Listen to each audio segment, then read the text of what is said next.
வணக்கம் தோழிகளே. சுப்பிரமணிய சுவாமியுடைய முழு சக்தியும் பூமிக்கு இறங்கும் நாள். அந்த நாளில் தண்ணீரில் இதை ஒரு சொட்டு விட்டால் நீங்கள் எத்தனை கோடி கடனில் இருந்தாலும் அதுவே தீரும். நம்ப முடியலைங்களா? இந்த பதிவை முழுசாக கேளுங்க. ஒரு கிராமத்தில் ராமன் என்ற ஒருத்தன் இருந்தான்.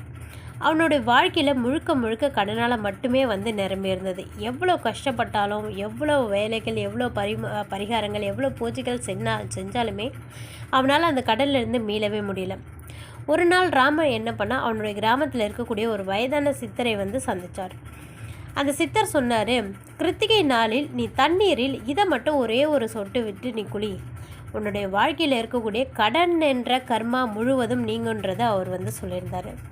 ராமரும் என்ன பண்ணார், முழு நம்பிக்கையோடு அதை செய்யலான்னு சொல்லிட்டு முடிவு பண்ணார். அந்த மாதத்தில் வரக்கூடிய கிருத்திகை நாளன்று, கார்த்திகை பெண்களுக்கு உரியக்கூடிய அந்த கிருத்திகை நாளன்று என்ன பண்ணார், அன்றைய காலையில் குளிக்கக்கூடிய தண்ணீரில் அந்த சித்தர் சொன்ன மாதிரி குங்குமப்பூ எசன்ஸை அவர் ஒரு துளி விட்டு குளிக்க சொல்லியிருந்தார். அதேமாதிரி ராமரும் அந்த குங்குமப்பூவோட அந்த சாறு, அந்த எசன்ஸ் ஒரு துளி எடுத்து அது தண்ணீரில் சேர்த்து அன்றைய நாள் கிருத்திகை தொடங்கக்கூடிய நாளில் குளிச்சுட்டு வழக்கமான முருகருக்கு செய்யக்கூடிய பூஜைகளை எல்லாமே செஞ்சிருந்தார்.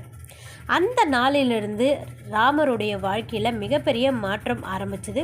அவன் உழைப்புக்கேற்ற பலன் கிடைக்க ஆரம்பிச்சது. கடன்கள் மெதுவாக தீர்ந்து முழு கடனும் ராமரோட வாழ்க்கையிலேருந்து அந்த கடன் என்ற கர்மாவே முழுசாக நீங்கச்சு.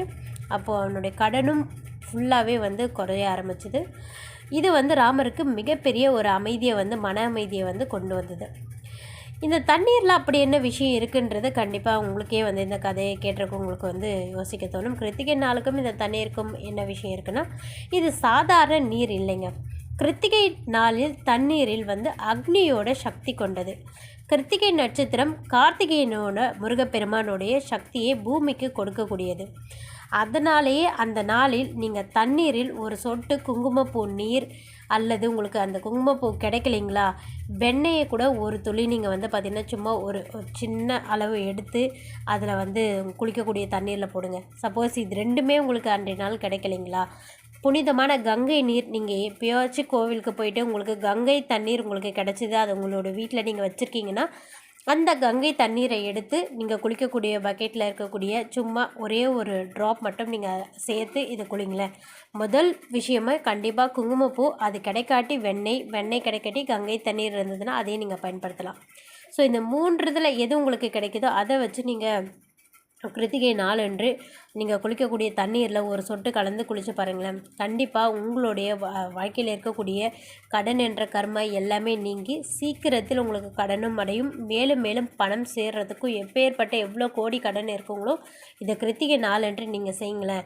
ஒரே ஒரு கிருத்திகை மட்டுமாச்சும் செஞ்சு பாருங்கள், நல்ல பலன் கிடைக்கும். அது தொடர்ந்து உங்களுக்கு நல்ல மாற்றங்கள் ஏற்பட்டுச்சுன்னா கண்டிப்பாக அதுக்கு அடுத்தடுத்து வரக்கூடிய கிருத்திகை நாளன்று உங்களுக்கு செஞ்சுட்டே வாங்க. மிகப்பெரிய ஒரு நல்ல இடத்துல போயிட்டு கண்டிப்பாக நீங்கள் இருப்பீங்க. நீங்கள் இதை நம்பியோ நம்பாமலோ இருந்தாலும் முயற்சி பண்ணுங்கள், கண்டிப்பாக முயற்சி பண்ணுங்கள். அந்த நாள் சுப்பிரமணிய சுவாமியுடைய நாமம் சொல்கிறப்போ தண்ணீரில் ஒரு சொட்டு புனிதம் கலந்து கண்டிப்பாக உங்களுடைய வாழ்க்கையில் அது மிகப்பெரிய மாற்றத்தை கொண்டு வரும். ஸோ உங்கள் வாழ்க்கை முழுக்க முழுக்க பிரகாசமாக மாறும்.